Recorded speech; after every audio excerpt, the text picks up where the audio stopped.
like the top fundraiser at Colorado. We switched over now. I switched over from fundraising over to politics. Okay.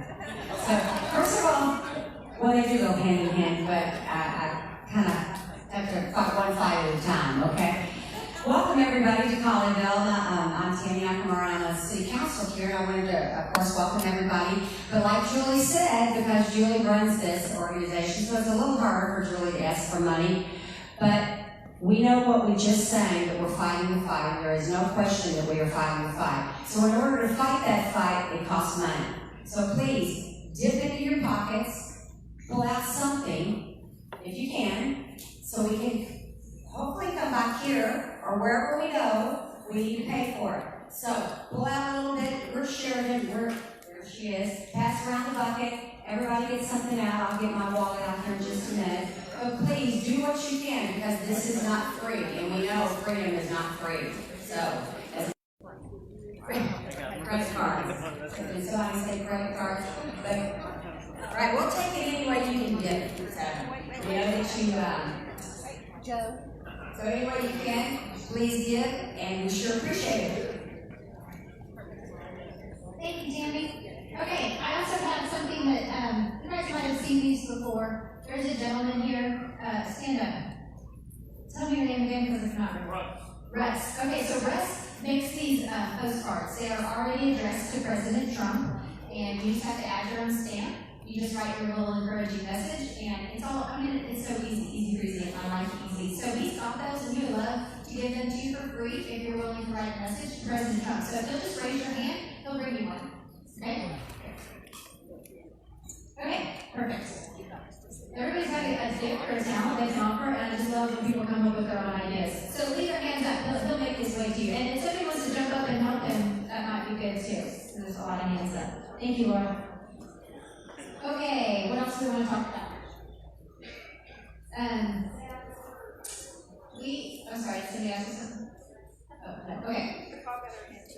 June 20th, I think a bunch of you probably have your Senate district conventions. I would ask you to raise your hand if you're going, but that would make it confusing. So hopefully you are involved in attending your Senate district convention. And then state, of course, is coming up in July. It is not too late to become a delegate to your state convention. So I'm in SD 12, and we met on Saturday, and we had 61 people there. We should have had 1,300 people there. So it is super easy at this point to become a delegate to state, because people are still terrified and staying at home. Okay? So if you just contact the Tarrant County GOP, they will tell you exactly how you can become a delegate to state. Okay? We ran out of cards. You can put your hands down. Sorry, guys. But that's fantastic. I love that all these cards are coming from Tarrant County. So, or Denton. I think we've got some Denton. Okay, next month, we hope to be running as normal. Okay, so we want to have our Denton County meeting, and we want to have our Tarrant County meeting. We're bringing in Chris Ann Hall. It'll be fantastic. She never disappoints. She's our most popular speaker we've ever had. So she'll be here next month. She's supposed to speak on red flag laws, but I suspect she's going to add. She'll have so much to say. So we also have Ryan Gerdusky, who was here last year when Ryan came to speak with us. He was the political consultant for OAN News, and he did a phenomenal job, and now he's written a book, so he's going to come and speak, just as like our secondary speaker next month. But then we're going to host a book signing for him in Dallas County. So he'll be speaking in Tarrant, and he'll be speaking in Denton at our meetings, and then we're hosting a book signing for him in Dallas. So that's kind of fun, something different. We've never done that. And all that information is on our website. The primary runoff is coming up. How many races will be on the ballot in Tarrant County for the runoff? 2. Well, I thought it was 1, but maybe there's a precinct chair or something.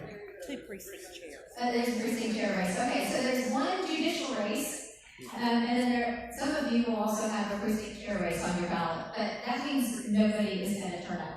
Okay, nobody's going to show up to vote.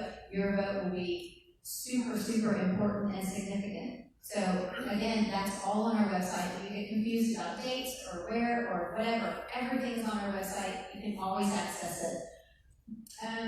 already mentioned the convention is mid-July, and then in August, we're bringing in a program called Keeping Their Faith. And it's for parents and grandparents that have children in public schools, and how do you help them keep their faith in spite of all the indoctrination that goes on. So it's going to be good. They travel nationwide and do that. That's our August meeting. That's for August. That's our August back to school meeting, right? Okay, I'm not mentioning anything, Grant, about the TCGOP, correct? Okay, they're going to need some help for elections, but they want to get their website a little bit cleaned up. So just know that we're going to need election help for the runoff. Or for November, which one are you talking about? For November, okay. Okay, oh, yeah, okay, I think that's all my announcements. Do we have any candidates that want to introduce themselves? Come on up. So if you are a candidate, make your way up here and we'll give you a little bit of time. Only 3. Wow. That means that all you people are here because you want to be here. You're not like campaign staff or anything like that. So that's even better. That's great. Good evening. I'm Patricia Bachman. I am the judge of the 360th District Court. I have been coming to these meetings since, oh gosh, I don't know what year I started. It's been several years now. I didn't start coming when I started running. I am up for re-election. I do have a Democrat running against me. I'm running for a family court, and family courts are very important. We handle issues like child custody, termination of parental rights, adoptions, paternity actions. And if you just look to the east of us, where the Democrats have taken control of the judiciary, you will know why this is so important.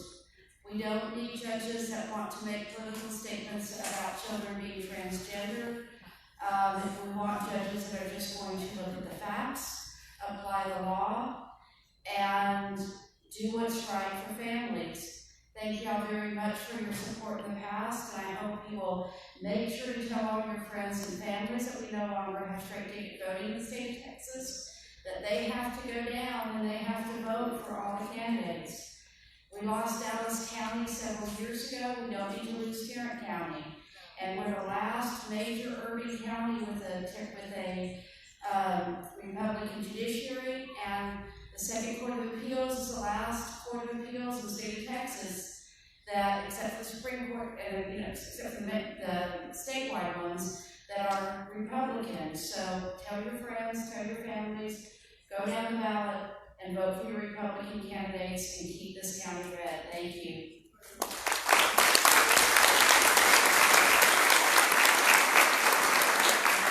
Good evening, friends. My name is Patrick Wonghoff, and I'm a Frisco resident, but I first attended the True Texas Project meeting a year ago, and I also attended the barbecue restaurant at Spring Creek Barbecue in Denton. So I'm running for a race that's a little unusual that most of you probably never even heard of. It is for co-serve board of directors. How many people here actually have co-serve power at their house? What? Not very many, right? But your network of people actually do have co-serve for their power in Denton County. And I just wanted to come here and ask for your support, because while you may not have co-serve power or co-serve electricity at your house, our network of patriots across Sanger, Frisco, Little Elm, Colony, Lantana, Flower Mound, Carrollton, they do have co-serve power. It's a little bit different kind of election. Co-serve will be mailing a ballot to everyone's house on June 29th.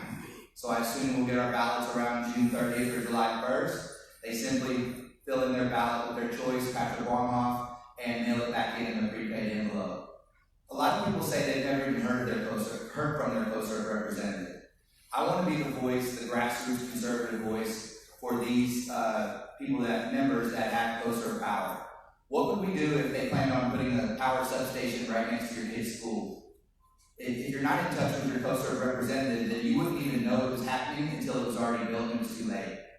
So I plan on staying in touch with the people, and I humbly ask for your support for co-serve board of directors. I have push cards, and while, again, you may not have co-serve power, our network of patriots across North Texas, some of us do, and I would kindly ask if you could please share my information across your social media so we can all stick together as conservatives. Thank you very much.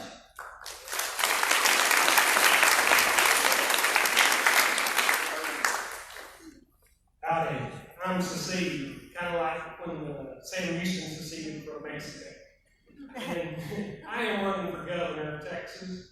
My running mates are Todd Bullis for lieutenant governor and Jerry Ward for attorney general. And we are all biblical Christians. We love the Lord our God with all our heart, soul, mind, and strength.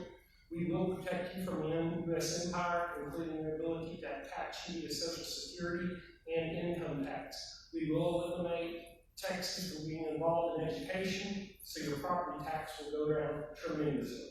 If the county wants to be involved in education, they're more than welcome to do so. The state of Texas will not be involved in it. Thank you.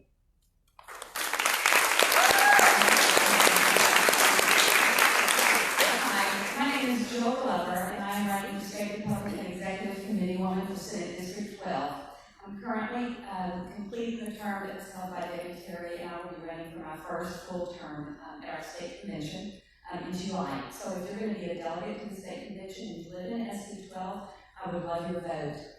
I will tell you that, and I don't have to tell you this, that our liberties are under attack and assault like never before.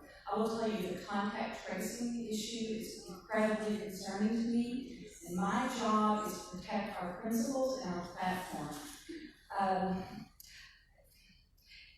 I love our religious liberties. Contact tracing threatens all of us in many, many ways, and I will do everything I can to fight against it, and I appreciate your support. My job, again, is to be your voice. Please let me know concerns that you have. I would love to invite everyone to come to SRAC meetings. We meet 4 times a year. You are more than welcome. I would love to have people there, and thank you so much. I appreciate it.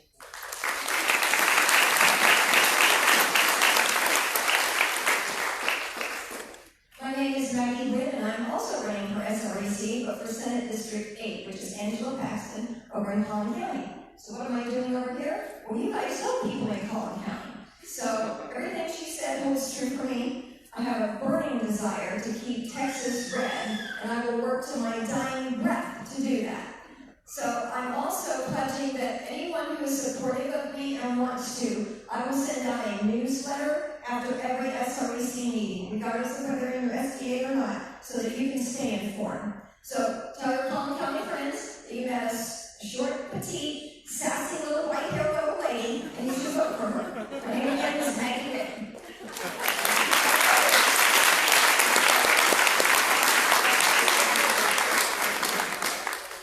Okay, y'all, I think everybody has a seat. There were a bunch of people standing, but I think everybody's seated now. But maybe, Randy, if anybody, does anybody have an empty seat next to them and they're comfortable with someone sitting next to them?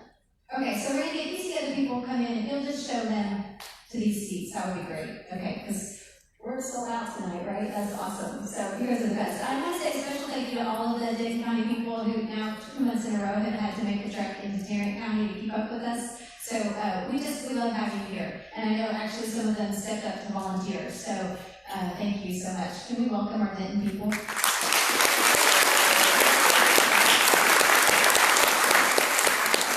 now I want to see a show of hands. Who here has their concealed carry license? Oh, sweet. Okay, that's why I love you guys. But some of you don't, and there have been a lot of questions lately, you know, when can I carry? Is it safe if I carry? What, I have a kid, or I'm an old single woman and I don't know anything about it. Should I, you know, maybe just leave it to somebody else? So there have been a lot of questions, but we have an expert in our midst. So the Oakleys have been volunteering with True Texas Project for years. Okay, they take all of our pictures at our special events and things like that. So I asked Mike, because he does training for concealed carry and weaponry, that kind of stuff. You're military, right? Oh yeah, 30 years. Navy, 30 years in the Navy. So I asked him if, I'm sorry, what? Master Chief. So there you go. Of course his wife is going to throw that in there. But anyway, I asked him if he would just give 5 minutes today to talk to us about it. My goal would be every single person in this room carries, okay? Or at least has their license to do it. Or So, without and not having to have a or license. without having to have a license. Exactly. Thank you. All right, so I'm going to run through some slides real quick. Here's, I call this the Second Amendment update, pandemic, and protest version, okay? So we have gotten a lot of questions recently. Number one of which is, Well, actually, two. Number one is, we're gonna buy a gun. Whoops, that's kind of a problem right now, but we're gonna talk about that. Second one is, we're gonna buy some ammunition. That's also kind of a problem right now, but, we'll get into that too. Okay, that's not coming.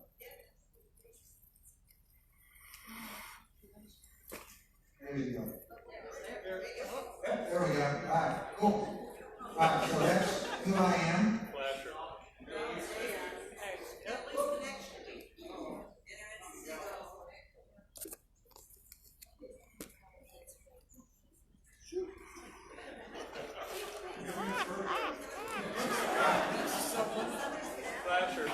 I'm gonna kill that, and we're gonna do it the old-fashioned way.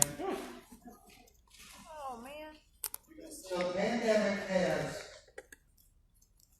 exceeded Barack Obama as being the #1 firearm salesman in the history of the country. Right now, getting a gun is a little problematic. Getting ammunition for that gun is a little problematic.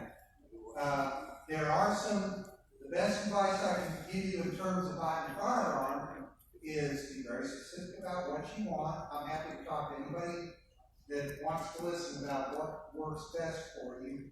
As far as ammunition goes, I happen to be a contract trainer out at Elm Fork Range over in Dallas, and right now they have, you can't buy 9mm anywhere else in Dallas Fort Worth, and he has about 60,000 boxes in stock.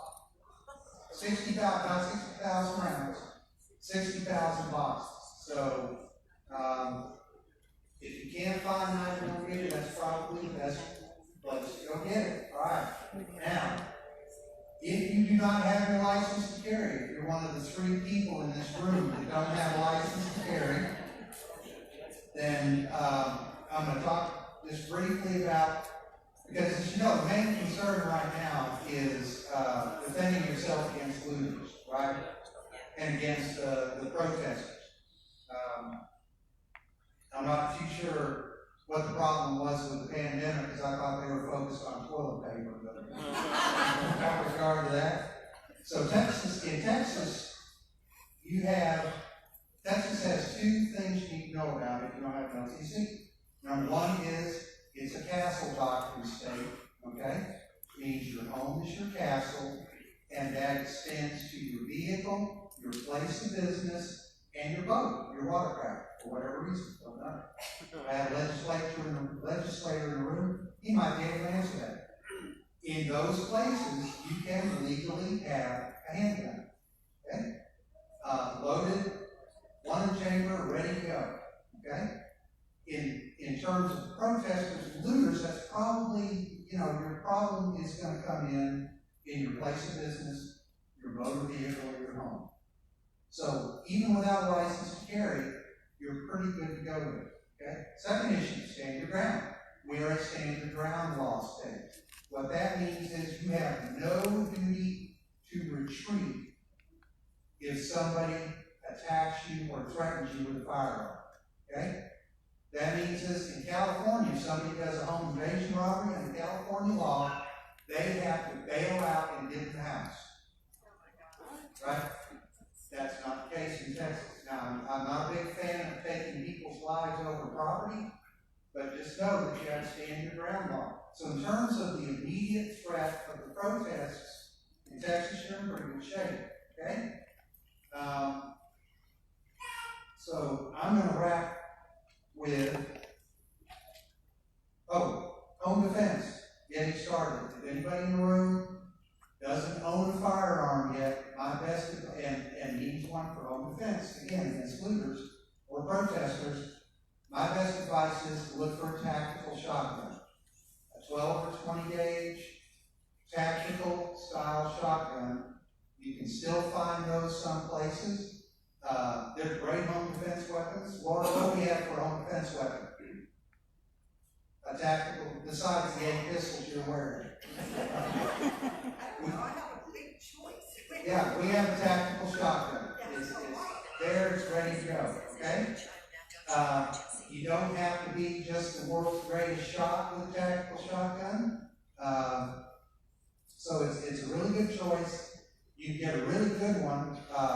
Mossberg or Maverick for under $300 right now. So they're a good choice. So we do training, I do training. I'll be happy to talk to anybody who doesn't have an LTC right now. We have classes that we have some availability, but the demand is unprecedented. I mean, I taught one Saturday afternoon, and I had people showing up halfway through the class wondering if they could get in. So, a lot of demand. Come see us afterwards. We'll be happy to help you out. I'm going to wrap. Who knows who Sheriff Grady Judd is? He's the sheriff of Knox County, Florida, right? So here's Polk County. You're right. I'm sorry, Polk County, Florida. So at the beginning of the protest, here was his advice in a press conference to his constituents: get a gun, become proficient, get a concealed handgun license. That's Florida, and carry your gun. And if you need to shoot somebody, shoot them a lot. Okay? You are responsible for protecting yourself until we get there, right? So I think that's great advice from Sheriff Judd. With that, I'm going to hand the microphone to Frank.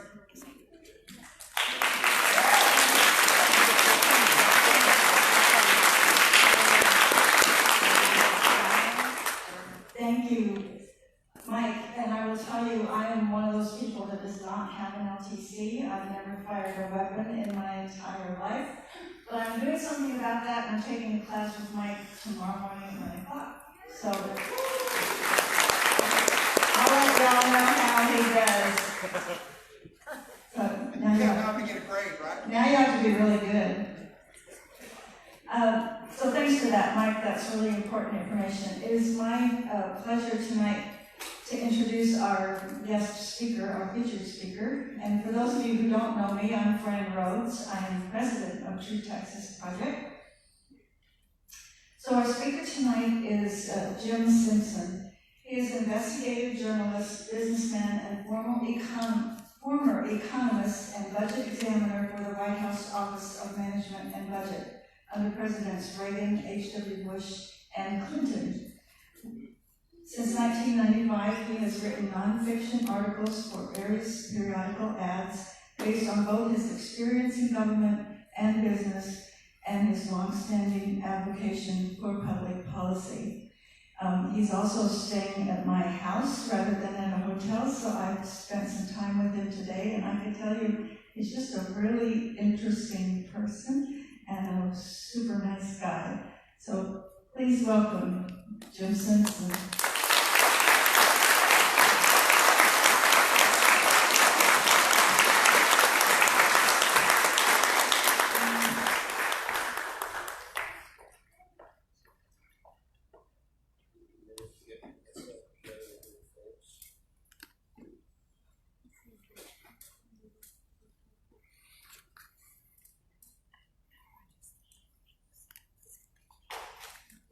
He's getting plugged in. Who's going to convention? Woo! It's all right. Be a part of the process.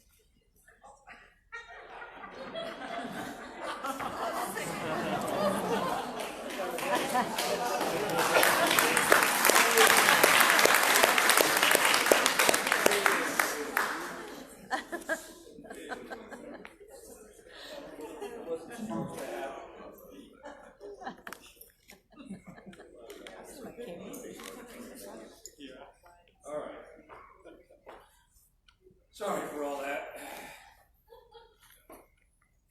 Thanks y'all for coming tonight. Great to be here with you. Is this mine? Yeah. You may have to flip it on. Oh, probably has to be turned on. One of those little complications.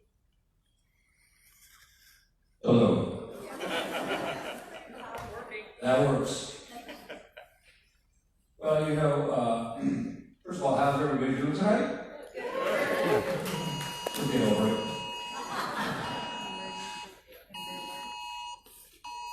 Amber alert. Nobody's home. Yeah. Yeah, I got a nice little 20 gauge for home defense. I can't remember if it was a Savage or a Mossberg. I think it was a Savage. Anyway,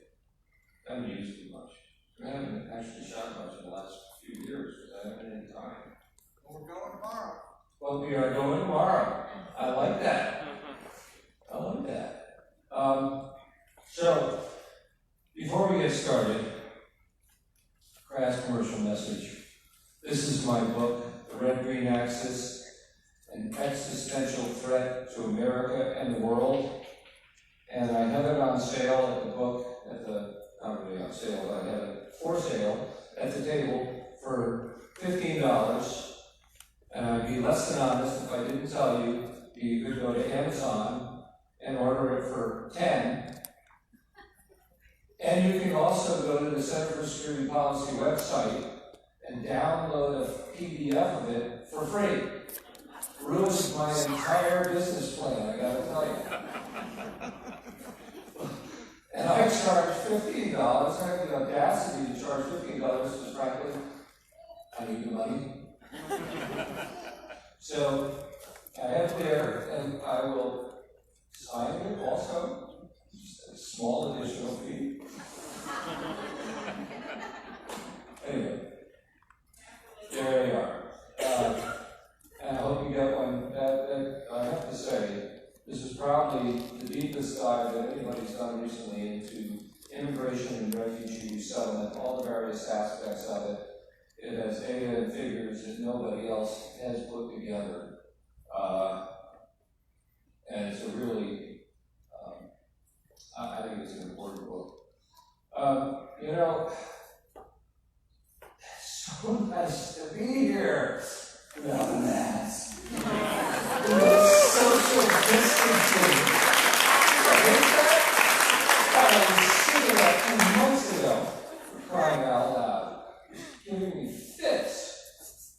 And all the stuff that's going on today is so mind-bogglingly infuriating that it just makes me want to scream.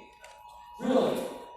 So, whoever has Amber Alert. Talking to the NSA.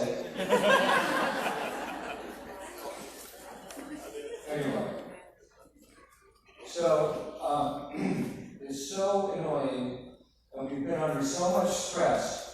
I want to do a short little relaxation exercise. It's written up in all the psychological journals, guaranteed to make you smile. And it goes like this. First, just kind of breathe a little bit. Loosen up. Your arms a little bit. Go ahead and join me. Come on. And so we think about that. Now imagine you're out in a beautiful field. Texas bluebonnets spread off to the horizon. Sky is brilliant blue. It's a gorgeous, perfect spring day.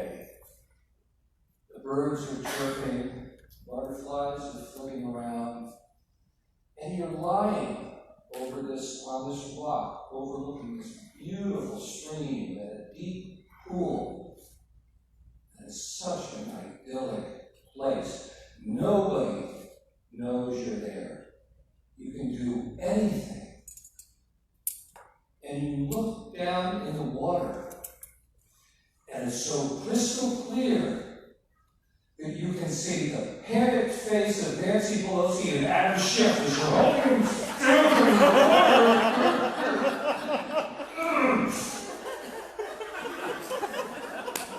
Works every time, don't it?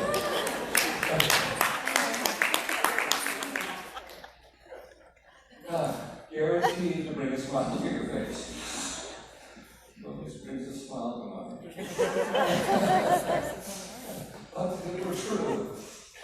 So, anyway, all right, so I'm going to talk about the red-green axis. I'm not really going into a lot of what's in the book.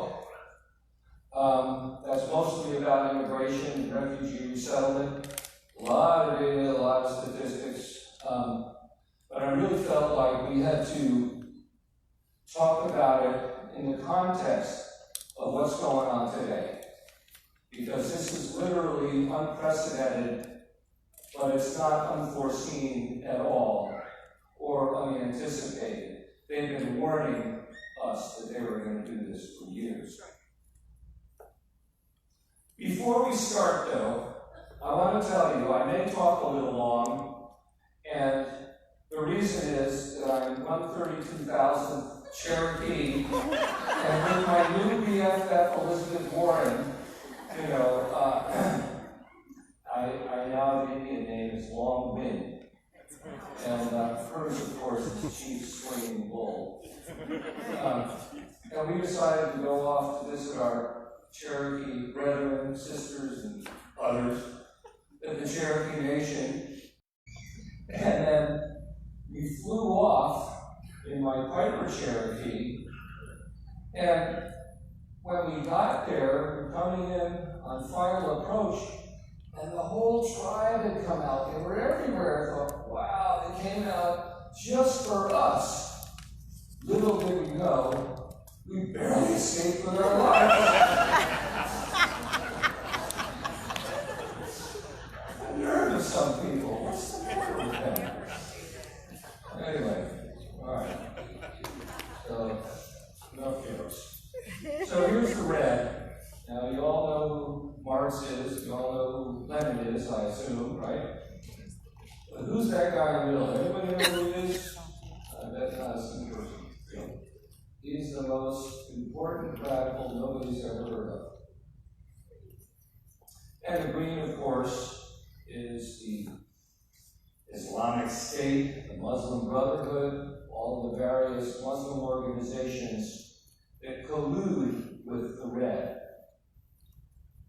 And it is an axis, a military asymmetric strategy of conquest. That's what it is. That's how you have to think about everything that's going on. You ignore the narratives, ignore all the various things they say, how they say and what they say. That's what it is, what they do. It's what it is. Couldn't say it better myself. Picture is worth 1,000 words. This is war. And that was actually taken in 2017. It wasn't taken recently. So as we all know, ever since Trump was elected, they've been at this. But the Floyd protests, these are the groups, the primary groups involved in the violent protests. Now, of course, you get some people stringing along who are not part of these organizations. But for the most part, this is a highly organized thing, whether they're violent or non-violent. You got Black Lives Matter, Democratic Socialists of America. That's the largest communist organization in the country. They're not democratic, they're not socialists, they're hardcore communists. Antifa, the Workers' World Party, Revolutionary Communist Party, for all of these you can read, you don't need me. Yeah. That's the groups doing this. Now, Black Lives Matter, you know, it puts itself out as this organization that cares about blacks and cares about police shootings and all. They could care less. Black Lives Matter is a communist organization. I wrote an article about it in 2016, and you can find that logo there, going into all the different organizations supported.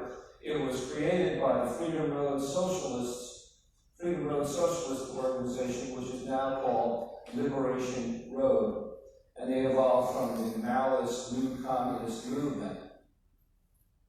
And read what they say here. That white supremacy, national oppression, and genocide are integral and inseparable components of racial capitalism, thus necessitating the need to build a strategic alliance with those forced in the quest to build socialism in the United States. They don't care about black lives. They care about establishing a communist state here. And one of them, Nalini Stamp, she's the one who came up with the hands up, don't shoot. Remember that? She's an Occupy Wall Street person. She's an Acorn organizer, radical from way back. Look what she said. we're actually trying to change the capitalist system because it's not working for any of us. Doesn't have anything to do with racism. But what they say is that capitalism by definition is racist, sexist, homophobic, xenophobic, oppressive, imperialistic, That's just their definition. And I'm going to show you where a lot of that comes from. But this is kind of the predicate. This was our warning shot in 2015. This woman, Khalila Sabra, is an American Muslim convert. She was at the Islamic Society of North America conference in 2015, and she said this: "We have a community that staged a revolution across the world," and she was talking about the Arab Spring. If we could do that, why can't we have that revolution in America? Okay? And now we have Nihad Awad, the head of CARE. Now this is very interesting. It's something, it's an insight into these organizations that most people overlook. Look what he says here. He said this in 1993 when he was taking up the position as the first head of the Council on American Islamic Relations when it was formed in a secret meeting in Philadelphia. He said, "I used to be the president of the General Union of Palestine Students, which is part of the PLO, Palestine Liberation Organization, communist group. KGB created communist group, headed by the hardcore communist Yasser Arafat, not Islamic, okay? Communist." And she said, "Now I'm in support of the Hamas movement more than the PLO." And of course, Hamas is the Palestinian Islamic terrorist group associated with the Muslim Brotherhood. Okay? Now, why is that important? Well, because if you study communism, you know, once a communist, always a communist. You don't convert from communism to Catholicism. You don't convert to communism, from communism to Islam, or to Christianity, or anything else, unless you have an epiphany and you really make a genuine, change, then you're a different person. But communists are communists first, last, and always. So it's very significant that he took over the leadership of Hamas, because it has been my assertion, and the assertion of other people who are experts in this field that have been at it as long as I have, and some of them longer, that Islam as currently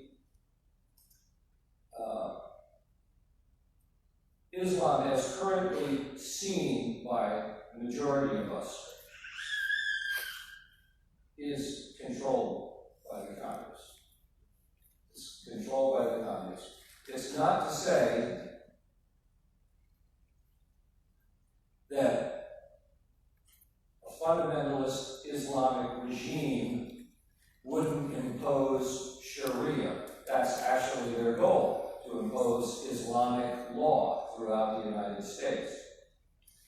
But there have been Muslims living in the United States in the 1800s. And Henry Ford actually brought in a bunch of Muslims to work in the automotive factories in Detroit. That's why the Detroit area has a huge, probably the largest population of Muslims in the United States. And they were good workers, they were hard workers, and they came here to prosper. And that's what they did. But the leadership of these organizations is very politicized. And they have been, and are, completely controlled by communists at some level. And many of them, for example, Nihad, I believe, are actually communists. And the way this works the reason they did this, the Muslim Brotherhood's been around since 1928, but following World War II, they lost the sponsorship of Hitler, right? The Soviets took over. And the Soviets never give something for nothing. The Soviets gave them arms, supplies, training, intelligence, and they consequently fell under the Soviet sphere. And then when the Soviet Union, quote unquote, fell in 1991, they couldn't really very well be pushing communist revolutions if they're trying to establish the narrative that communism fell. So what did they do? They got a proxy army. And guess what that proxy army is? It's the Islamic terrorists operating around the world that have been under their thumb since the 1950s doing their bidding. Ayman al-Zawahiri, who is now the head of Al-Qaeda, he was number 2, was identified by Alexander Litvinenko, the KGB defector who was poisoned by the KGB in 2006 using polonium-210. He said that Ayman al-Zawahiri is a KGB agent, was trained by a KGB camp. And that's the kind of thing that I would actually expect. He paid his life to give us that information. Many of the top leaders of the Iranian mullahs went to Moscow University. Moscow University is the training ground for the world's leading communists.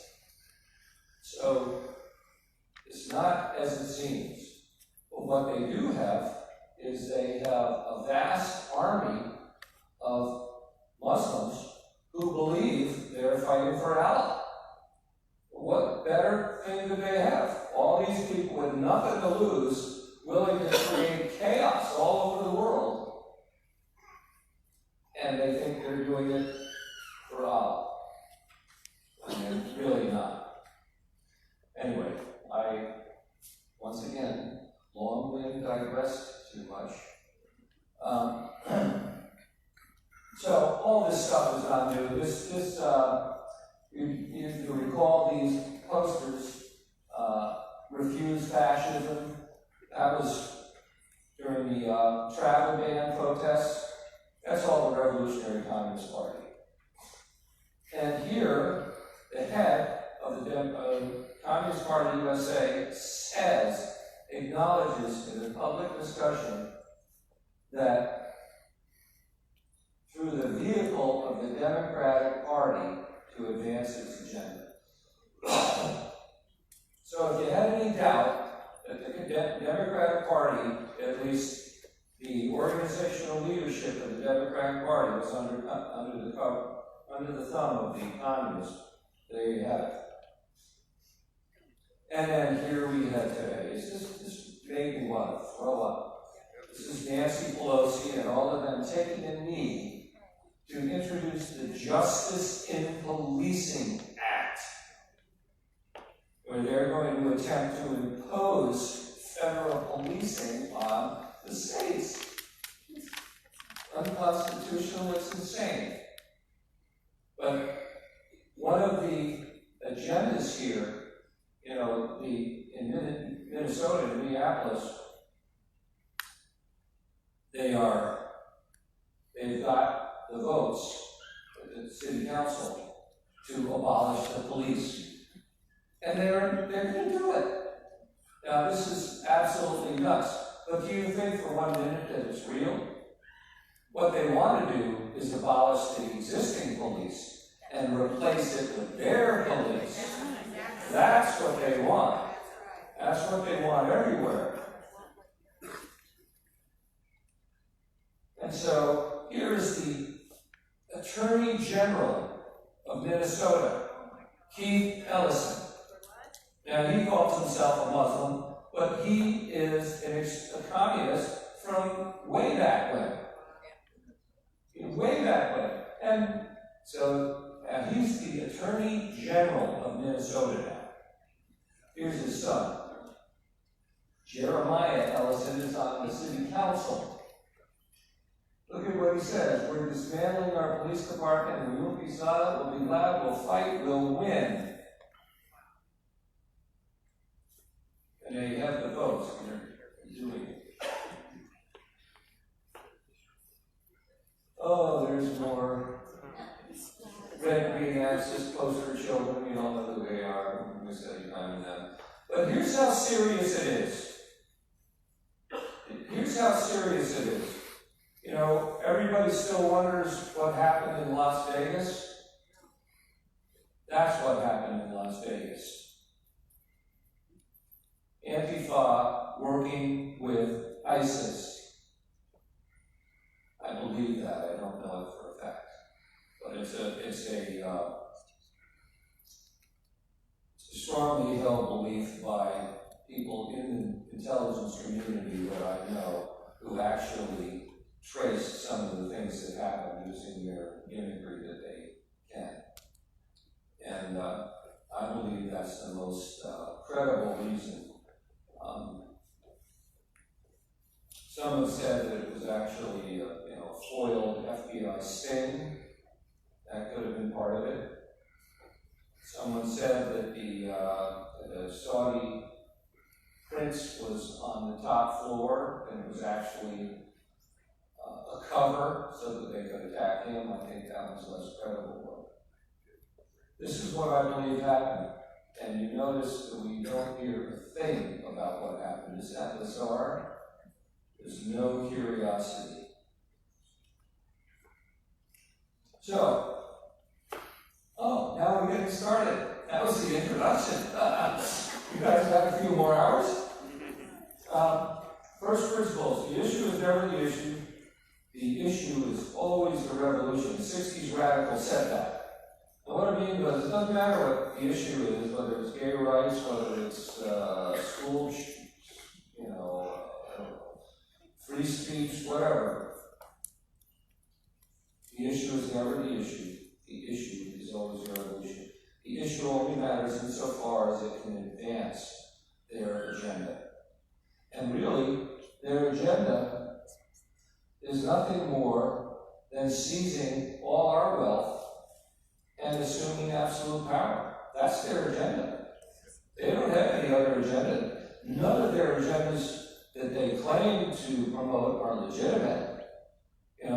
The Democrats in the various cities have had, 70 years to fix the poverty problems there? What's happened? It's just gotten worse and worse and worse and worse every year. Do they even care? I say they do it on purpose. It's even worse when they do not care. But the goal is always social justice, equity, fairness. You've heard it all. And the strategy is to seize the moral high ground so that if you oppose it, you think you're not in favor of civil rights? What are you, a racist, a bigot? What are you? What's your problem? And so it's all tactical. And it's a multi-front strategy. Mass immigration. I've faced a lot of this. Silence, defame, discredit foes, steal elections, indoctrinate children, corrupt culture, gun confiscation, institutional corruption. The Democrat Party is institutionally corrupt and they don't have a single problem with it. Violence, intimidation, and our money for them. It is a Cloward-Piven strategy on steroids. Who hasn't heard of the Cloward-Piven strategy? Well, so these two people, Francis Fox Piven and Richard Cloward, two socialists, they worked at Columbia University, and they were sociology professors, but they were very well known in the radical left. And they wrote an article in 1965 or 66, I forget, called The Weight of the Poor, A Strategy to End Poverty. And their idea, the weight of the poor wasn't that the weight was a burden, the weight was the power of the poor. They wanted to mobilize the poor and use them to gain power. Now, how do they do that? Make them mad. Now, how do they decide to make them mad? Well, they tell them, they demand that they go out and get every welfare benefit they were entitled to, jam the welfare rolls, and state government budgets would just collapse. And not being able to get their welfare and now heavily dependent on it, they would riot in the streets. That was the goal. They didn't want them to get welfare for their benefit. They wanted to get them welfare to destroy the system so they'd get really angry. Sound familiar? Mm-hmm. And so, now this is a little bit later. Most of you know motor voter law, the motor voter law. Everybody familiar with that? They wrote it. It's the National Voter Registration Act. And it turns motor vehicle departments and state bureaucracies into basically voter registration drives for low-income voters. That's what it does. And in fact, some of these radical organizations like the ACLU and others sue the states when they don't rigorously enough follow that law. And rigorously enough means you basically chase people around to get them to register to vote. So, yeah, this was their second, and this is the reason the voter rolls are so screwed up. Because, well, we don't have time to get into it, but they created, through that legislation, a system that was just opened the doors for vote fraud. And it was challenged in court, and actually, the state of Illinois, governor was a Republican at the time, challenged it, said it was an open door for vote fraud, and one young Barack Obama joined the defense team, and they were able to defeat the governor's lawsuit. So it became law. And here's some of the things they say. I mean, you can't get it better than when they lay out exactly what they want to do right in front of your eyes. Like crisis, we mean a publicly visible disruption in some institutional sphere. Crisis can occur spontaneously, e.g. riots, or as the intended result of tactics of demonstration and protest, which either generate institutional disruption or bring unrecognized disruption to public attention. Isn't that what's going on right now? Yeah. This is Cloud Newman on steroids. And this one gets me the most. This kind of mass influence is cumulative because benefits are continuous. Now, what do they mean by benefits? What they mean is that state and local governments are bleeding out. And it's beneficial to them, he says, once eligibility for basic food and rent grants is established, the drain on local resources persists indefinitely. So when you drive through a poor part of town and you see all those abandoned buildings and all those pothole roads and the police are nowhere and it's crime infested, think of that line from Cloud and Priven. The drain on local resources persists indefinitely. Benefits are continuous. They were trying to destroy our system by using our system against us. And it worked in New York City. New York City almost went bankrupt. Yeah. And but then they went on, they created the community organization Acorn.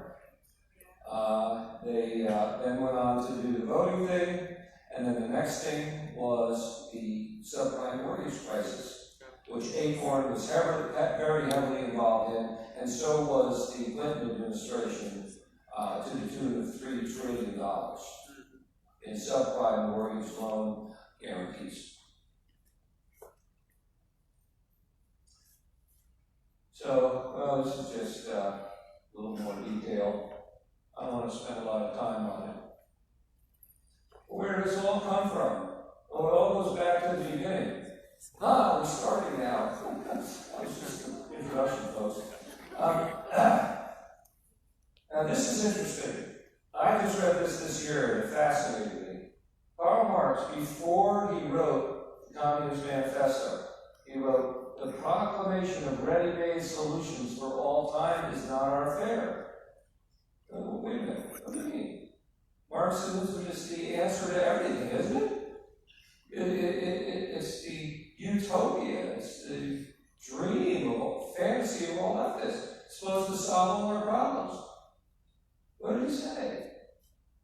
He said, it's not our affair. Their affair was the ruthless criticism of everything existing. That's what he said. That's what he says next. Ruthless criticism of everything existing. Keep that sentence in mind. Ruthless criticism. In the Communist Manifesto, he was more explicit. He said, we have to have an all-destroying revolution. And so as we found out since then, the communists are very good at destroying things. They're not very good at implementation. After they destroy everything, they come up with this great plan of utopia that they have fantasized about. Because it doesn't exist, can't exist, never will. So what they get is destruction, but they get absolute power. And then they find that the power, they can take as much money as they want, confiscate as much as they want, steal as much as they want, and they're happy with that. So, excuse me. I stopped dating that girl from Wuhan at least a week ago, so don't worry. Stop.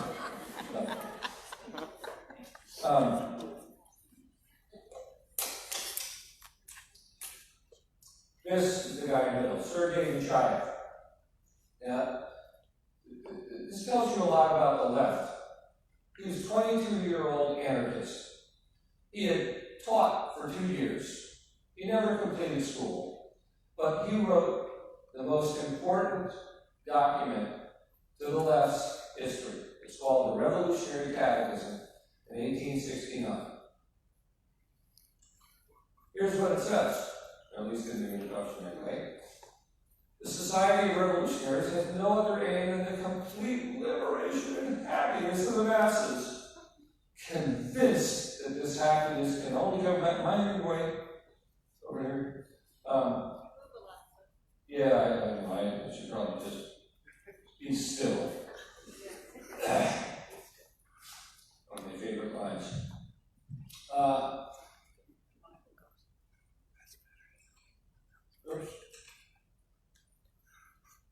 Complete liberation and happiness in the masses.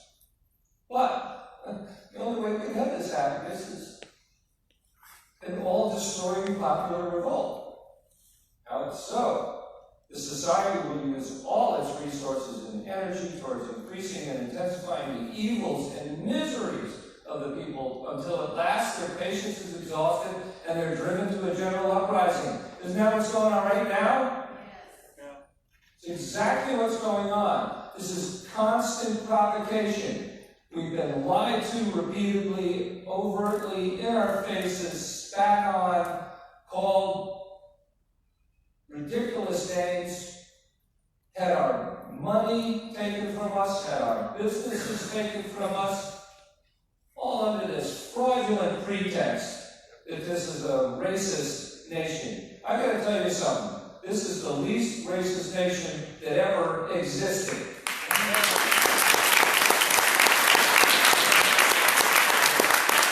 All nations, all people struggle with that. We tend, people, you learn as an economist, very basic thing. People are risk averse. And when you don't know somebody else, you tend to want to stick with your own. Now, it's natural. That's why there's Little Italy, there's Little Chinatown, there's Hispanic area, there's different areas. It's natural that people want to gravitate towards their own. In our country, we have overcome the innate mistrust and suspicion that different groups have for each other precisely because we are a capitalist free market country. Because given our own devices, given our freedom to build and create things, and that's what we do. Why did they have pass laws in the South? What? If everybody was so prejudiced, why did they need a law to keep people apart? In South Africa, apartheid South Africa, why did they need a law to keep blacks and whites separated? If people were so racially inclined, why would you need a law? People, given their freedom, people will naturally interact and interact in a very polite and friendly way because it's in your best interest. The only time you find these kinds of divisions is when a government or some other power imposes them. We, of all Western society, was the first society in the history of man to end slavery. Never before had it been stopped, and every culture practiced it. Here's an interesting thing. Remember Henry Gates, that college professor at Harvard, and got all upset when the policeman tried to arrest him on his own porch, and President Obama had them come together. Gates was a black guy, and the policeman was a white guy. They all had to sit there and drink beer together. The stupidest thing in the world. But anyway, Gates was all in. Henry Gates wrote about slavery in the United States. There were between 10 and 12 million slaves brought to the Western Hemisphere during the time of its existence. Anybody has to guess how many of those came to America? 400,000. Isn't that shocking? All the rest went to South America, Central America, and the Caribbean. We got 400,000, a teeny smidgen of the total. Why aren't they protesting reparations in Brazil? They got 4 million. Or other places. Let's go a little further. Let's go back to Islam. Islam enslaved between 12 and, I forget what the numbers are. Tens of millions of white Europeans. And it was not fun slavery, I gotta tell you. They were the prime traffickers of black slaves, and when they captured a black man, they immediately castrated him. And I don't mean, with any kind of procedure, just whack, everything. 85% of the men that they captured died because of that. 85%. And we got what was left over. Now, our slave ships were no picnic, but compared to the Muslim slave trade, it was nothing. Nobody talks about that. Slavery existed in Mauritania until 2007, and it still exists under the radar today. I don't see Jesse Jackson or what's his name, the other guy. Al Sharpton. Thank you. Going over to Mauritania to protest slavery. let alone reparations. And we didn't do it, it's not because we're white. There's nothing special about being white. You know what's special about us? Tell me. We're Christians. We are Christians. And you know what? That doesn't make us special. That makes God special. And all we did is listen to him. That's all we did. We listened to him. Our Christian principles are what made this nation great. They're founded on that. It's what made this nation great. It's what made this nation and Great Britain the first countries in the history of the world to abolish slavery. Excuse me. So I do not want to hear from anybody about how racist, sexist, bigoted. It just drives me nuts. And it's such a fraudulent narrative, and they know it's fraudulent.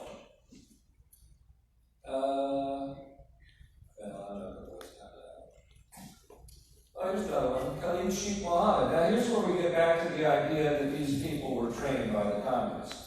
Because if you read that, it sounds almost like a translation of the Shia, doesn't it?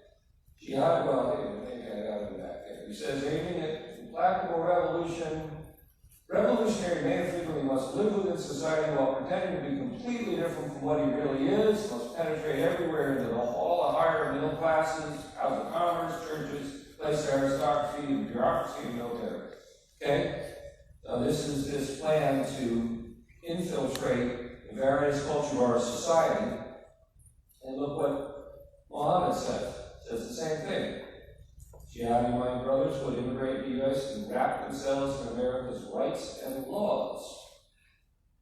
And then we'll continue their attacks until the American people become so tired we just give up.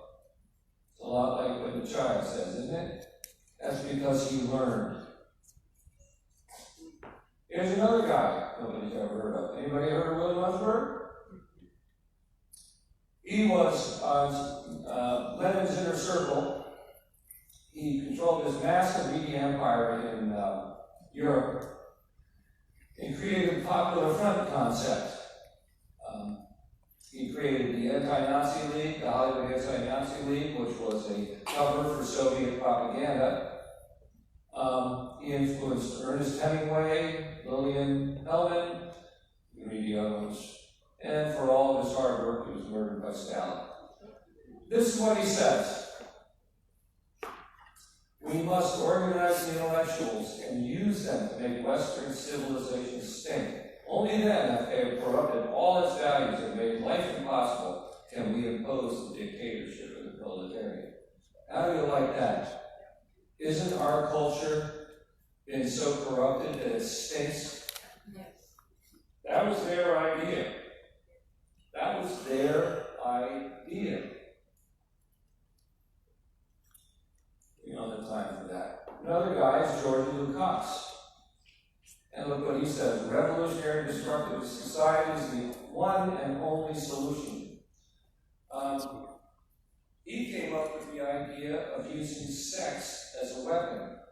He was the Minister of Culture in the Hungarian Soviet Republic in 1919, and he came up with a program that he called cultural terrorism. Guess what it was? Sex education to children, and a nationwide campaign getting women to leave their husbands and go out and sow their wild oats. What better way to destroy a society, eh? And then there was Antonio Gramsci, and his Pete Buttigieg's father, very prominent, well-known communist, translated Antonio Gramsci's Prison Notebooks. Gramsci heard Willie Munzenberg speak, and he also knew of the Chaya, so he went back and he got arrested, spent the rest of his life in prison, but he wrote the Prison Notebooks, where he talked about penetrating the institutions of society. It got to be known as the Long March, and he's credited, Long March through the institutions, and he's credited with that idea, but who thought of it? The Chaya thought of it. It was the Chaya's plan. And Nechayev also developed an order of execution for when the communists took over a nation, they would select different groups for execution. Guess who would go first, folks? Those who aren't going to knuckle under, all of us. But Lenin loved Nechayev. He used his pamphlet. He gave it to everybody, and it became the basis for communist revolutions everywhere. Anyway, they created cultural Marxism. Lukács and Munzenberg ideas inspired the Frankfurt School, which is the School of Social Research in Frankfurt, Germany. How many have heard of that? Few people. Okay. It was in the 1930s, and they had to relocate to Columbia Teachers College because Hitler had taken power. These guys were all communists, most of them were Jewish, so they had two strikes against them. They had to flee, and they were relocated in New York through a program called the International Institute for Education, and it was run by Edward R. Murrow. Remember him? Yes. CBS anchor? Yeah. Communist.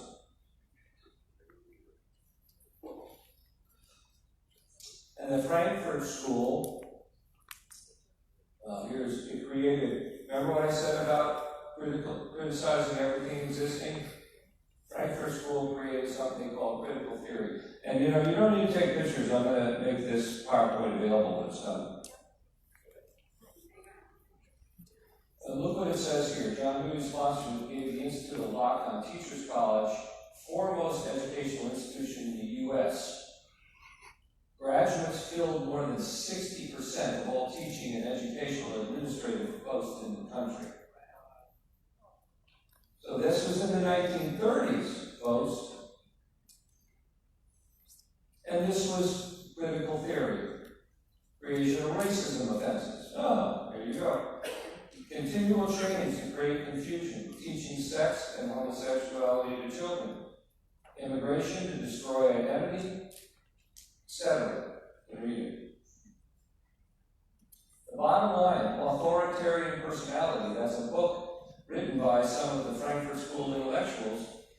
It was published in 1950, and it said that if you believe in rule of law, Constitution, all the things that we believe in, you by definition had an authoritarian personality, and you were therefore by definition racist, sexist, homophobic, xenophobic, everything phobic. And you didn't even know it. 1950. That gets taught in our psychology classes these days. Authoritarian. That's where they come up with the idea. You've heard some people say, oh yeah, conservatives are crazy, I know. There's been studies, the authoritarian personality, all made up by the communists. And look, for 10 years, they operated in pre-war Germany. Remember the Cabaret, the movie Cabaret? Yeah. With Liza Minnelli? And she's dancing up there on the stage with all the transvestites. That was pre-war Germany. It was the most degenerate, corrupt society in all of Europe and all of the world, frankly. Now, why is that important? And this is where the idea of strategy comes back in. Remember I said it's all a military strategy? Why is it important to corrupt the culture? Why is it important to get people to squander their time in these frivolous and, I would say, sick pursuits? Well, what's the military advantage to that? Who of them are paying attention to anything any further than their navel? They're all totally self-absorbed, totally self-centered. They couldn't see a freight train coming if it was right down the tracks. That's the goal. Distract and corrupt us so we're preoccupied with our selfish concerns, our pursuits, and we don't pay attention. That's what's happened in this country today. Yes, it has. But it's really come to a head now. One example. And look at this, the social emotional learning. This thing is sick. If you guys have this in Texas, you better put the brakes on. And then they have this. Sexuality Information and Education Council of the United States, SIECUS. And look what it says here. It's a means of building a foundation for a long-term cultural shift. SIECUS commits to working to dismantle the system of power and oppression. This is what they're teaching in public school.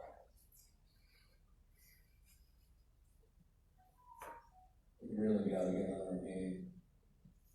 The abortion movement, I have argued this for years, and I finally saw somebody that agrees with me, this David Carlin guy. The real goal of abortion wasn't to enhance women's rights. The real goal of abortion was to drive a stake into the heart of Christianity.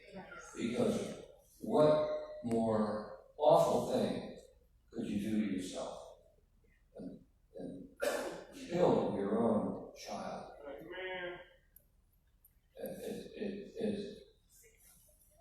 It's horrific. Yeah, well, we're getting there. I don't know if we're getting there. You want me to shut up, I'll shut up. I got a lot of stuff to do. We only have 5 minutes. Another strategy that we're all familiar with now is this, I've been saying it all night, for a bunch of racist, sexist, bigots, homophobes, xenophobes, etc., negrophobe. Where did that come from? Well, look what Lenin said. We must be ready to employ trickery, deceit, law-breaking, withholding, and concealing truth. That's all they would do. We can and must write in a language which sows among the masses hate, revulsion, and scorn toward those who disagree with us. Right? We disagree with them. So the goal is to attack. And look at what they said. In the 1940s, the Soviet Union sent out memos to the communist parties of the world telling them continually discredit and degrade our critics, label them fascist or Nazi or anti-Semite. Doesn't that sound familiar? Yeah. We're all a bunch of Nazis, right? Constantly associate those who oppose us with those who already have a bad smell, and it will become truth in the public mind if repeated enough. That's the strategy, right? And it's 70, 80 years old. Now this guy really brought it home though. Herbert Marcuse was a Frankfurt School communist, younger than the other ones. He's the father of the New Left. He's also been called the father of the sexual revolution, credited with the slogan, "Make love, not war," although he hated being associated with that. But he created something called partisan tolerance. Partisan tolerance is tolerance only of left ideas and complete intolerance of ideas on the right. And he said, look at this, he says, intolerance even towards thought, opinion, and word. So, if there's any mystery about how these people so shockingly, willingly, can, without even thinking twice, furiously work to deny us our First Amendment rights. That's it. Partisan tolerance. And he wrote a very long article about it as part of a book. Got famous among the left, just like Cloward and Piven did. And then, of course, Saul Alinsky took all this information and systematized it into rules for radicals, which is like, a manual for how to implement all this stuff. That's another quote by Marcuse. But now here's where it gets interesting. Because the Southern Poverty Law Center is the organization that is most effective at vilifying people, right? They have the hate list, the hate watch, the hate map. Family Research Council was attacked by Floyd Perkins, a homosexual activist who wanted to kill all of them, but he was stopped by the security guard, fortunately. And he said he was inspired by the SPLC list. Family Research Council, a Christian organization. They don't believe homosexuality is right. We're entitled to that belief. It's in the Bible, crying out loud. That doesn't mean I would accept you as a friend if you were homosexual. I would pray for you. But there's no hate there. Marcuse worked with the co-founder of the Southern Poverty Law Center, Julian Bond, another communist. And that's where the Southern Poverty Law Center got its whole hate mantra, its whole hate idea. And I call it the institution of manufactured hate. Anyway, so that's where that comes up to the present. Communist inspired from the beginning. SPLC inspires hatred towards normal Americans. And now we have white privilege. This was created by Noel Ignatieff, who was an SDS radical. He was a member of the Provisional Organizing Committee of the Communist Party USA, which is the most radical Stalinist branch of the Communist Party USA. He was also a Harvard professor. And he wrote a pamphlet with someone else, a guy named Ted Stevens, called White Skin Privilege in 1967 or 68. And then he founded a magazine called Race Trader, the Journal of New Abolitionism, where they were going to abolish the white race. And read what he says there.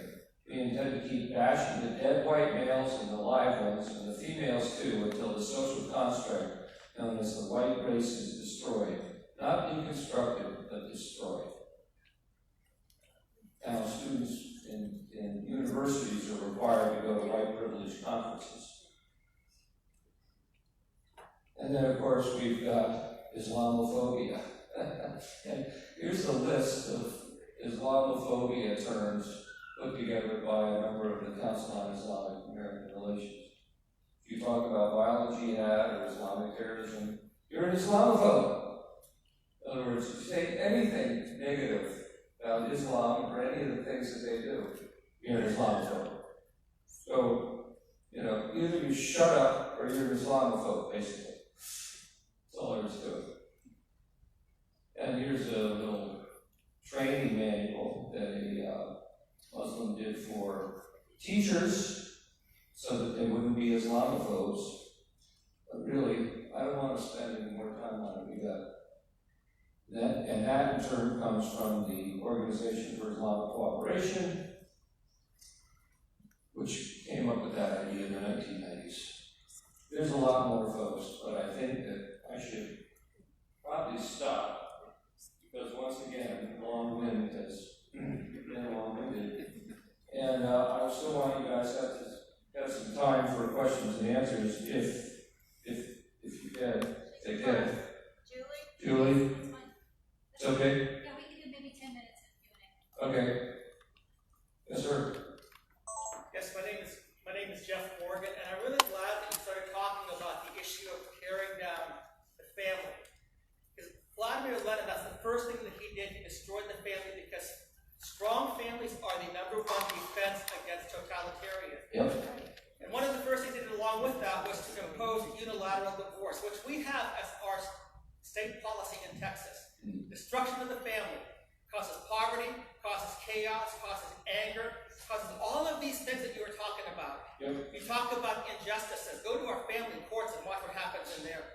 So, we have on our GOP platform the plank that says we should be repealing unilateral, it says no fault divorce, but unilateral divorce.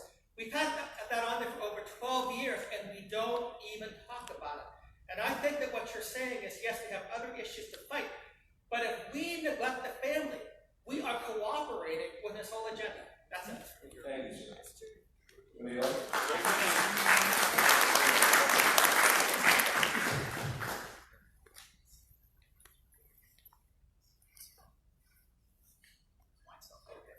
Howdy, thanks for being here. Sure. You talked about social justice a lot. That seems to be kind of the underpinning of a lot of this. And back in the primaries, it's not on.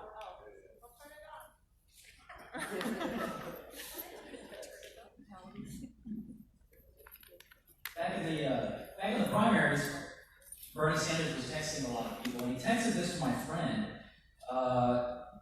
They were trying to get him to vote for Bernie, and he asked, "Is Bernie Christian?" And they replied, the Bernie campaign, "Bernie is a proud Jewish American and a proud member of the tradition of Jewish social justice." So just want to know what your thoughts are on that. I can't say what I think of it in mixed, polite company, but it's baloney. Come on. He's a communist. He's a communist. And, you know, and it's interesting. I asked a Jewish friend of mine once, I said, you know, it's so against your interests. Why do so many of you Jews vote for Democrats? And she looked at me like, why do so many of you WASPs vote for Democrats? And I said, well, you got a good point, actually. But the truth of the matter is, you know, people talk about Jewish, Islam. If you're a communist first. So the Jewish people who run the New York Times are not running it as Jewish people. They are running it as communists. And because, I mean, they would like to see the state of Israel destroyed. These Jewish leaders of the New York Times would love to see the state of Israel destroyed. Why? Because Israel is the best ally to the United States in the Middle East. It's all it's about. It's all about pushing the communist world government agenda. That's it. Nothing more than that. And so just forget about the whole Jewish thing. One person.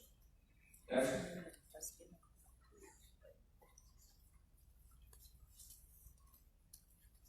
If y'all want to ask questions, you need to be in line. No need to waste time. Okay, sorry. And I have a question. I'm learning. And so what about the Rockefellers? Big players and all this, and you look at lockstep in that 54-page document from May 2010, this is what's going on. Yeah. Well, I'll tell you, Rockefeller, a lot of those people are globalists. And, you know, early on, I quoted Willie Munzenberg talking about organizing the intellectuals. Notice if you study communism, they always talk about how the workers of the world are going to revolt, right? Well, what workers of the world want to get involved in a revolution?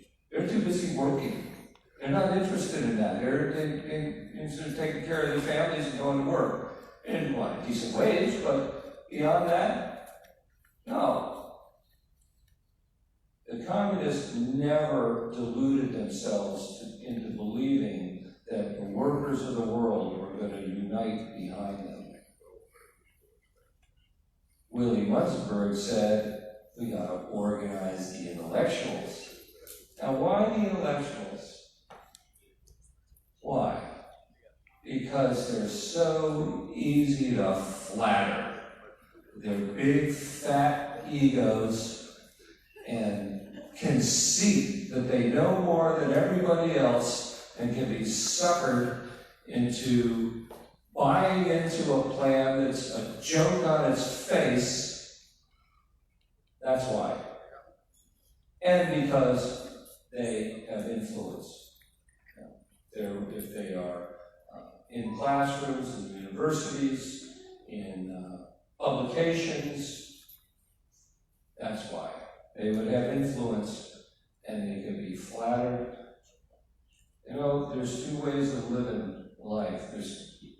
You can live a life based on belief in God and know that God is king, or you can live a life on pride and think that you're king. We know which one is right. But the ones who believe the other way, their pride I mean, it's no mistake that pride has the list of the 7 deadly sins, because it's a killer. And I became an American citizen because I wanted to vote against President Clinton, and so my first vote was for President Bush. And now I wonder what I actually did, because he's the one who said Islam is a religion of peace. And so I see this pattern to go back into our political local communities also, where we'll take the Trojan horse into our community. And so I live in the city of Keller, and it's a very lovely community. We just had 3,000 people come to this little place. It was a very peaceful time, but the people took in the Black Lives Matter. They're selling the signs now for our community, and I am so. But my big question is, everything is kind of stirred a lot of things in my head. What is the GOP doing about this kind of? And it looks to me like many leaders in the GOP may also be communists to me. Amen. I think there's a lot of covert bad guys that join our side to mess us up. I think that's right. And then there's a bunch of just cowards, let's face it, and self-interested and don't really want to tackle the hard questions.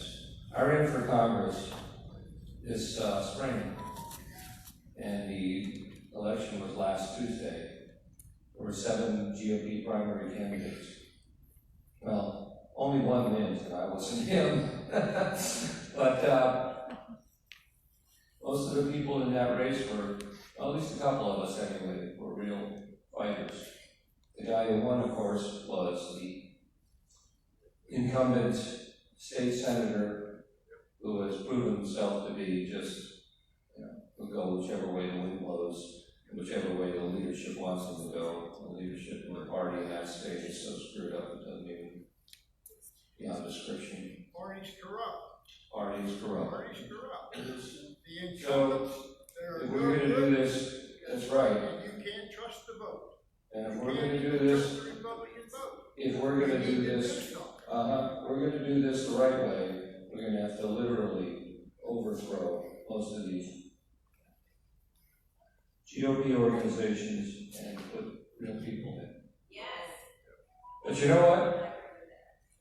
When I sit there and look at how high that mountain is, and, overwhelming, really. It looks to me like a 1,000-foot tidal wave coming at me.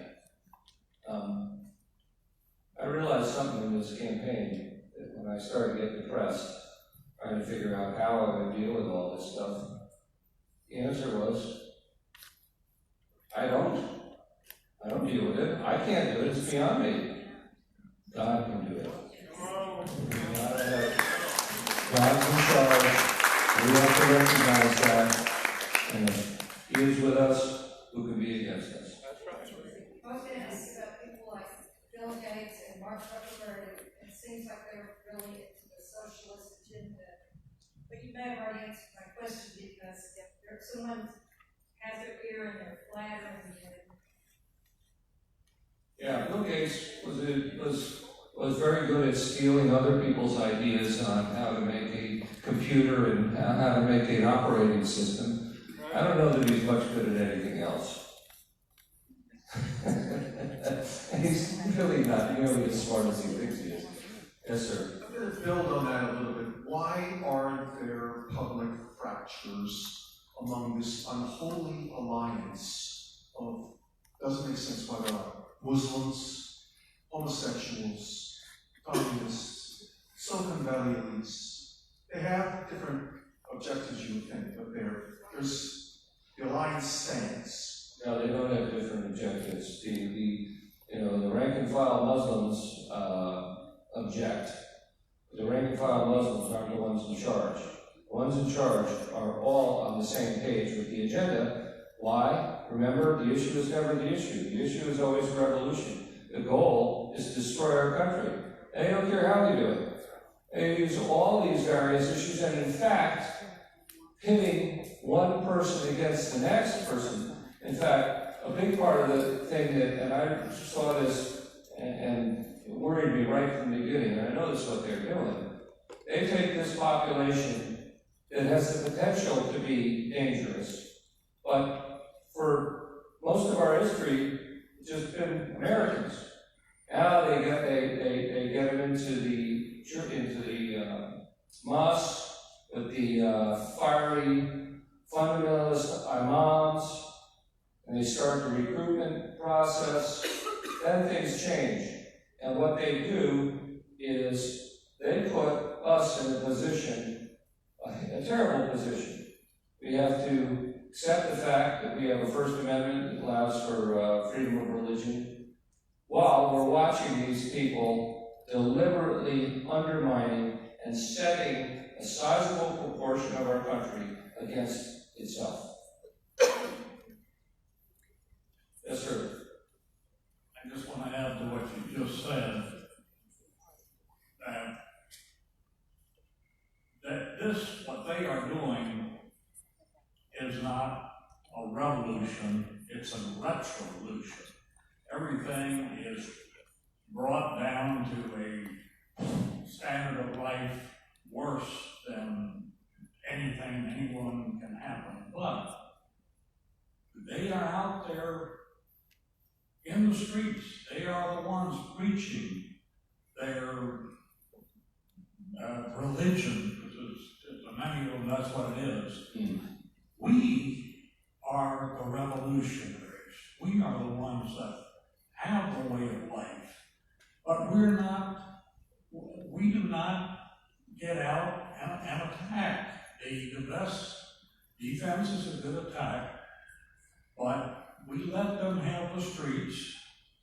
And I don't mean that we need to be there violently, but we let them have the streets, and now we learn what I learned in my country of birth that was lost to Castro, that whoever controls the streets and controls the press controls the government.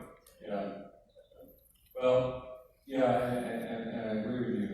Well, as Lenin said, the organized minority will be the disorganized majority every time, and that's really true. We're disorganized. We don't have a financial incentive directly, individually, in being organized. They do.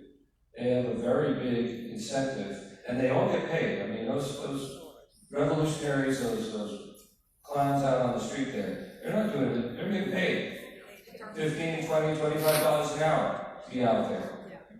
They're getting paid. We're going out there because we mean it, because we feel it, and risking our lives because they have said they want to break bones, gouge eyes. Well, well, that's the issue. We don't have a we. You know, they have a we, which is a network, a vast network of organizations with billions of dollars. We don't have a we like that.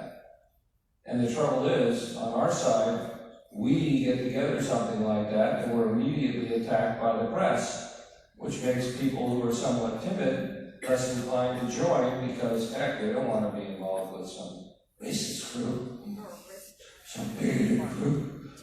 Yeah. So that's the problem, and it's hard to overcome.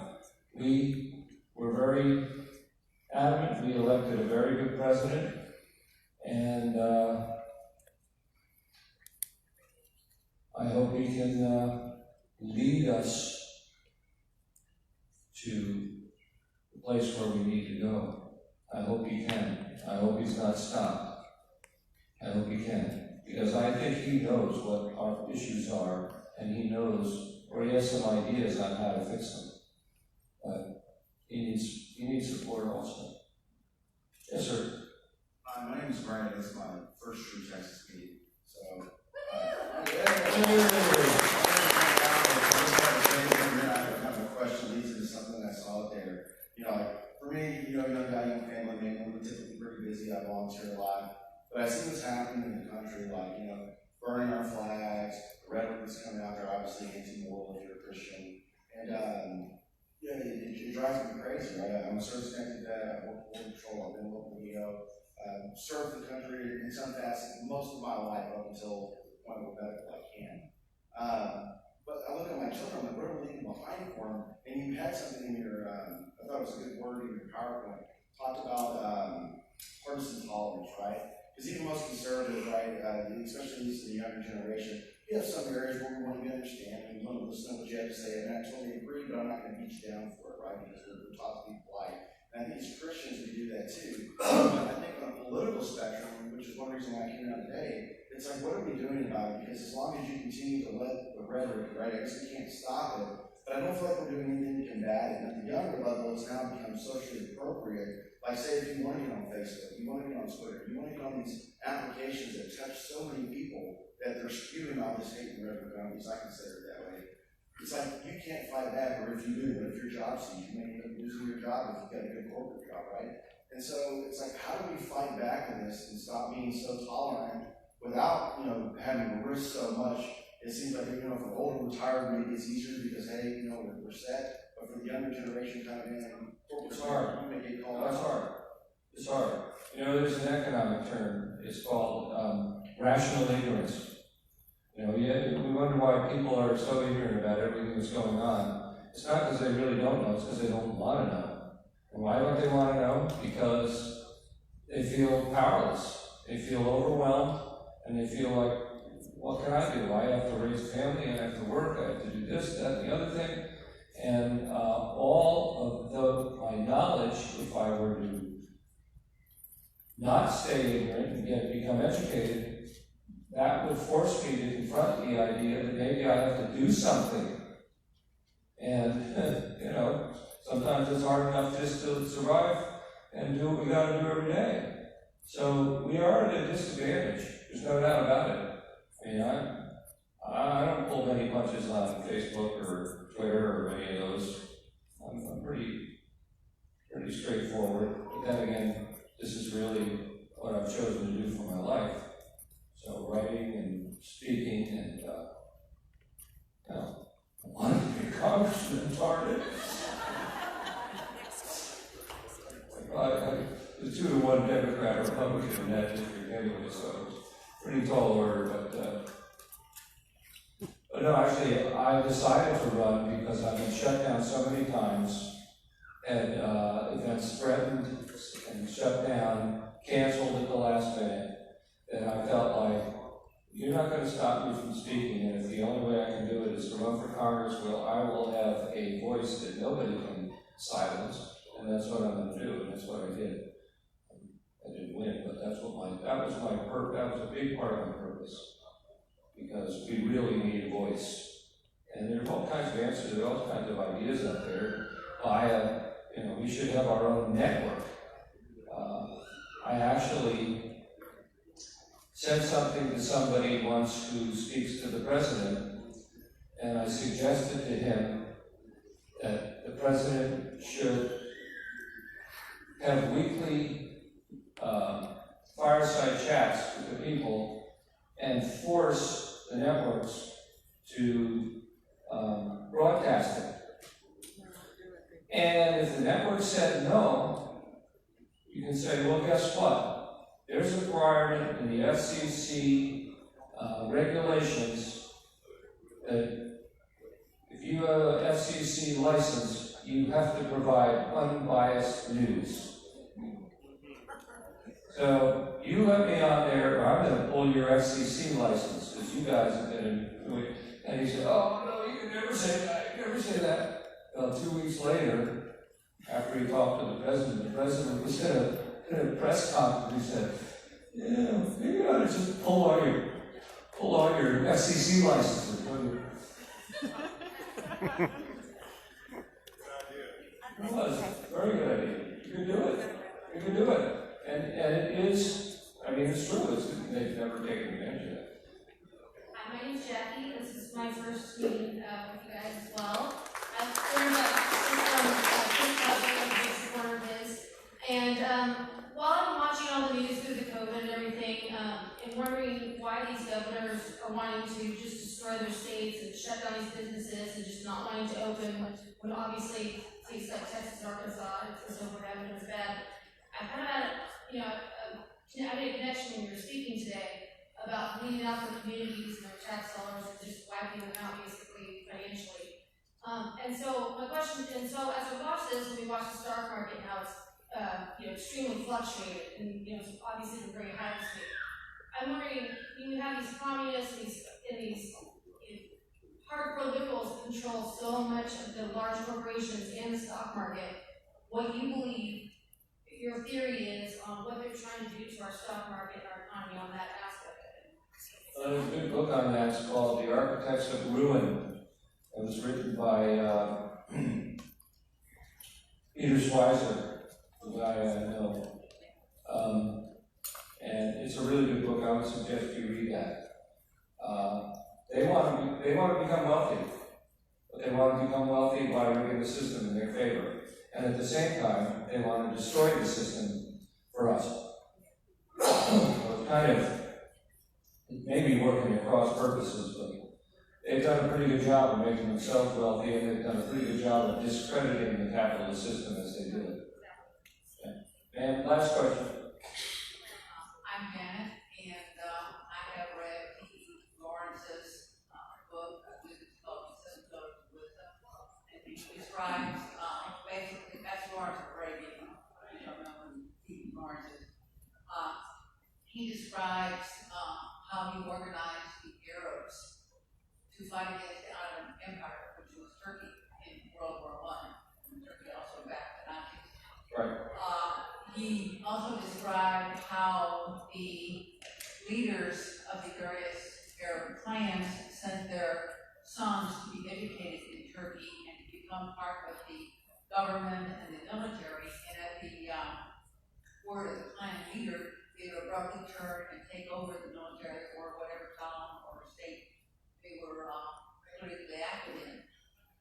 Also, there was quite a bit of money that had to be sent to the Arabs who, that Lawrence organized. Britain had to send them money to keep them fighting for Britain. I'm wondering, in your opinion, if possibly the Muslim factor that's backing the communists right now, if they would turn, if one, the money was turned off, or two, they believe their objectives were met, and they might turn in conflict with communists. I'm not sure I understand that question. Basically, I'm drawing from the CARE and these other organizations. Right. Some organizations are united with the communists, the socialists, to fight against our free enterprise system, Right. free world. Okay. At some point, would the Muslims then turn against the communists and socialists for their own objectives? No. Yes. The rank and file don't get it. Leaders do. Rank and file follow the leaders. Moms tell them what to do, they do it. That's it. No. Won't happen, unfortunately. Well, listen, folks. Thanks for putting up with me this long. And it's been really great to be with you. Really enjoyed it. I hope you did as well. Still some books over there if you'd like to get some. Will you send your slides to... Yeah, I'll send them to Julie. Thank you. Yep. They were excellent. Thank you. Thank you.